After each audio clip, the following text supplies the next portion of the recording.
দাঁড়া বলছি দাদা তোমরা কোথায় যাবে? এই মুকুটমণিপুর। আমাকে একটু ওই খাতাটা ছাড়ি দিবে? হ্যাঁ এসে চাপো। দিলে চলো কাঁটা মারি দিল কালা।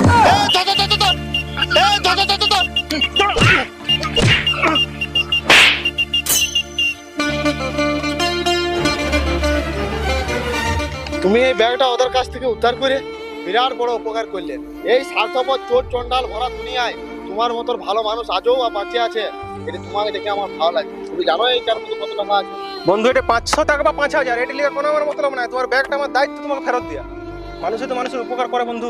না না বন্ধু, তুমি নিজেও জানো না তুমি যে আমার কত বড় উপকার করলে। শোনো তবে, আমি একজন গরু পাইকার, এক পাল গরু বিক্রি করে 10 লাখ টাকা নিয়ে যাচ্ছিলাম। আর ওই পোকা চলে গেল মোটরসাইকেলে চাপলাম, আর তারপরে তো ঠিকই বলেছিলি রে, মানুষে মানুষের উপকার করা, কিন্তু মানুষে মানুষের যে ফোন মারা